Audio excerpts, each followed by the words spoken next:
এই সিচুয়েশনে সেনাবাহিনীর দায়িত্ব নিলে পুরা ইন্ডিয়ার কন্ট্রোলে চলে যাবে আমরা সবাই, পিরিয়ড।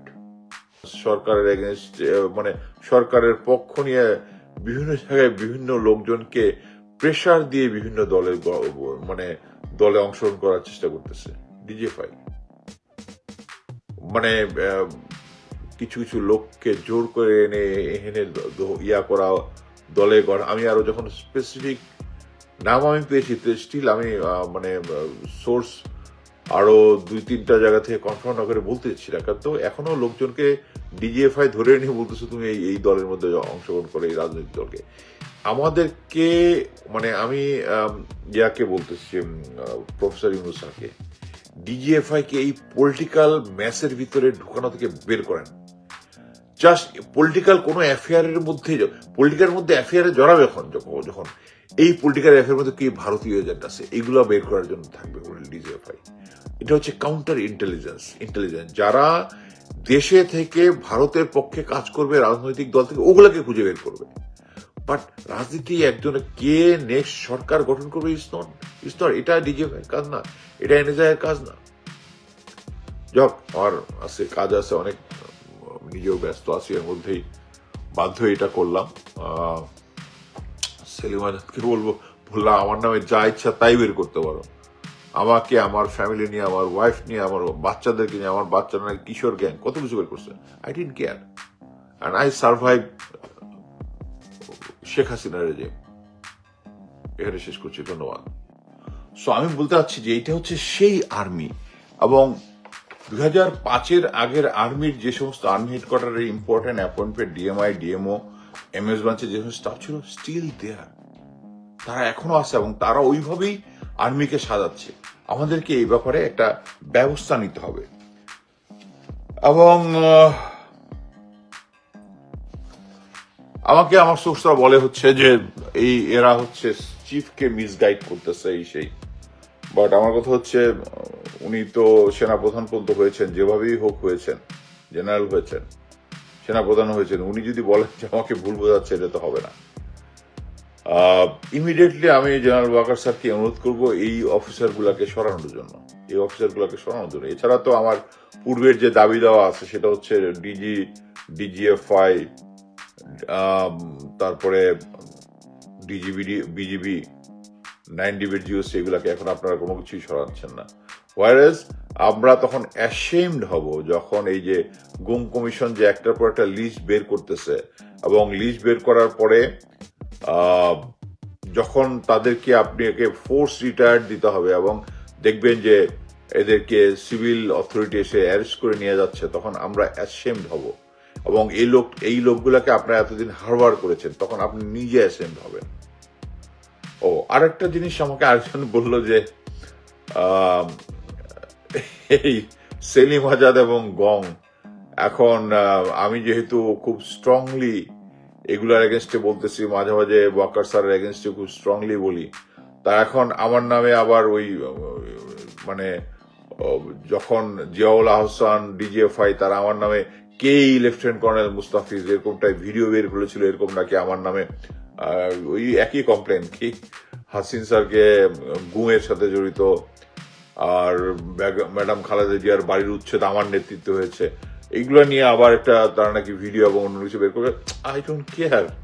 আমি শুধু ওই সোর্সকে বললাম যে sir, I survive Sheikh Hasina, so এটা নিয়ে আর মানে ইয়া করার কোনো কিছু নাই।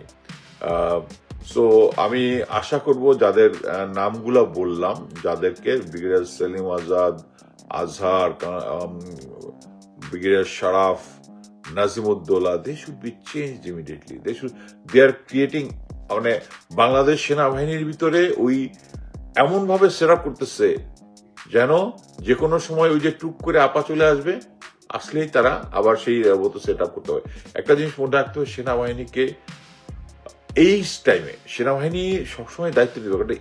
ছোট মুনির একজন আছে না, টাঙ্গাইলের এমপি, ছোট মুনির, তো আমি ছোট মুনির ফ্রম টাঙ্গাইল, হ্যাঁ, এই শেল্টার, তার বাসায় 5ই আগস্টের পরে এই ছোট মুনিরকে সে তার বাসায় রেখেছিল।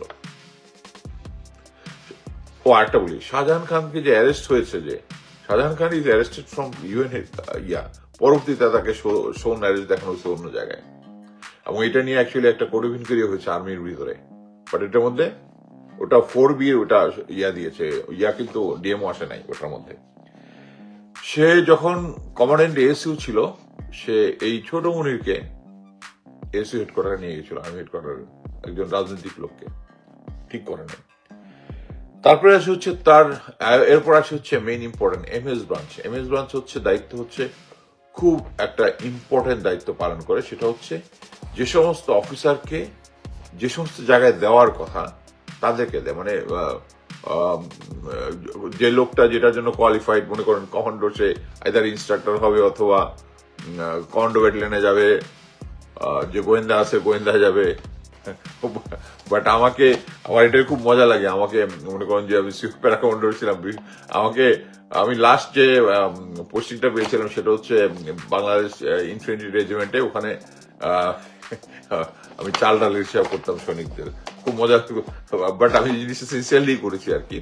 এনিওয়ে, যাও ইয়াতে আসি, এই এমএস ব্রাঞ্চ হচ্ছে ব্রিগেডিয়ার জেনারেল শারাফ। দেখলে আপনার কি খুব সোবার এবং ভেরি হাম্বল মনে হবে, but he was associate with Mollah Fazle Akbar, যার নাম আমি দিয়েছি যে ইয়ার কুশলী, কি বলে, বিডিআর পিলখানার পিছনে কুশলী মোল্লা ফজলে আকবর। হি ওয়াজ DGDFI that time. Fazle Akbar brigadier general Sharif, Dhaka posting tenure approximate 10 বছর। গত 15 বছরের মধ্যে সে 15 বছরের মধ্যে 10 বছর ছিল ঢাকাতে। So you can calculate he's doing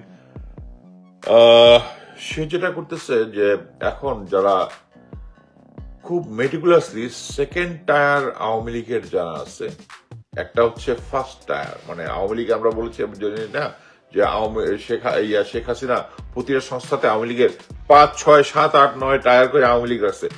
এই সেকেন্ড টায়ার আওয়ামী লীগকে সে এখন ইম্পর্টেন্ট জায়গায় অ্যাপয়েন্টমেন্ট দিচ্ছে, ঠিক আছে? তারা দিচ্ছে কোথায় কোথায়? ঢাকার আশেপাশে সেন্ট্রাল বিভিন্ন জায়গাতে, ইম্পর্টেন্ট জায়গাতে, যাতে যে কোনো সিচুয়েশন ক্রাইসিস হলে আপার পক্ষে তারা অবস্থান নিতে পারে। সেকেন্ড টায়ারদেরকে সে এখন এই MS branch is very important, এই জায়গাটাতে এই কাজটা করতেছে সে। আচ্ছা, এখানে বিভিন্ন জায়গায় আমি যে অ্যাসেসমেন্টটা দিয়েছি যে তারা এখন চাচ্ছে সরকার যেখানেই থাকুক এমন একটা সিচুয়েশনে নিয়ে আসা, তারা জানে শেখ হাসিনা আসতে পারবে না, তারা দেশের পরিস্থিতি এমন একটা জায়গায় এনার্কিতে নিয়ে যাবে। এটা কিন্তু number of time Ilias Hossain বলেছে, পিনাকিদা বলেছে, কনক স্যারের শুতে আমরা নাম্বার অফ টাইম বলেছি, ইভেন রিসেন্টলি আমি গতকালকে দেখলাম জুলকারনাইন স্যার একটা পোস্ট শেয়ার করেছে যে তারা কোন কোন জায়গাতে স্যাবোটাজ করবে। এই সবকিছুর প্ল্যানিং হচ্ছে। এরকম একটা সিচুয়েশন যখন আসবে তখন সবাই বলবে সেনাবাহিনীকে দায়িত্ব নিতে। সেনাবাহিনী দায়িত্ব নিবে কারো? With that Awami generals and other things. তো যারা ইনঅ্যাক্টিভ হচ্ছে তখন তারা অ্যাক্টিভ হয়ে যাবে, যে তারা তখন একটা আর্মির ভাবমূর্তি থাকবে, দেশের এই ক্রাইসিস টাইমের মধ্যে আওয়ামী লীগ আবার সেভিয়ার হিসেবে আসতেছে। বাট একটা জিনিস মনে রাখবেন, আর্মি এখন গ্রাউন্ডে আছে, আর্মির ম্যাজিস্ট্রেসি পাওয়ার আছে, আর্মি ইচ্ছা করলেই সবকিছুর বিরুদ্ধে ব্যবস্থা নিতে পারে।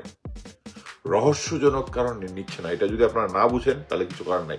এখন যদি আর্মি আসে দেখবেন সবকিছু, কিন্তু তখন ভারতের সাপোর্টটা চলে আসবে, তো তখন দেখবেন সব আর কোনো এনার্কি হচ্ছে না। কি আওয়ামী লীগ মানে কি আর্মি টেকেন ওভার করেছে? আর্মি তো এখনো আছে। আর্মিকে ঠিকমতো অ্যাক্ট করতে দিচ্ছে না ভারত, কারণ তারা চাচ্ছে এরকম একটা ক্রাইসিস সিচুয়েশন হোক, হওয়ার পরে যাতে আর্মি আবার টেক ওভার করতে হবে। এই সরাফ চেষ্টা করতেছে ওই যে সেকেন্ড টায়ার অফিসারদেরকে। এটা একটা বিশাল অ্যারেঞ্জমেন্ট, ঢাকার আশেপাশে অ্যারাউন্ড সব জায়গার মধ্যে পোস্টিং গুলা সে দিতেছে। এদেরকে চেঞ্জ করতে হবে ওয়াকার স্যারকে। আচ্ছা, আমরা জানি যে এটা কাস্টমারি, যে নর্মালি একজন চিফ চেঞ্জ হলে নর্মালি যেটা হয়, চিফ তার নিজের পছন্দের এমএস কে নিয়ে আসেন, নিজের পছন্দের ডিএমও কে নিয়ে আসেন, এক্ষেত্রে কিন্তু জায়গায় বিভিন্ন ধরনের ইন্টেলিজেন্স স্টোরি আছে যে একটা দেশ আর একটা দেশের স্যাবোটাজ কিভাবে করে। কোল্ড ওয়ারের সময় একরকম একজন ডাবল এজেন্ট ছিল, সে রাশিয়ান আর্মিতে যে একজন লেফটেন্যান্ট জেনারেল, সে কি করতো, রং লোককে রং জায়গায় দিত। জাস্ট পুরা মানে যে জিনিসটা গোয়েন্দায় দিলে ভালো হবে এরে দিয়ে দিল একটা কোয়ার্টারিং জবে, কোয়ার্টারিং গুলো ভালো হলো এরে দিল একটা অপারেশনাল জবে, মানে হট পোস্টাই। এই এই এই সারা কাজটা জাস্ট এটাই করতেছে, just messing up the things. Right পার্সনকে চুজ করা, রাইট ইয়ার, এটা হচ্ছে এম এস ব্রাঞ্চের কাজ। He is not doing it. এবং অফকোর্স সবকিছুর দায় তো শেষ পর্যন্ত ওয়াকার স্যারকে নিতে হবে। 5 ওয়াক্ত নামাজ পড়ে আর ইয়া করে মানে আমাকে ভুল বুঝিয়েছে লোকজন বললে তো আপনি পার পাবেন না স্যার, এটা বুঝতে হবে।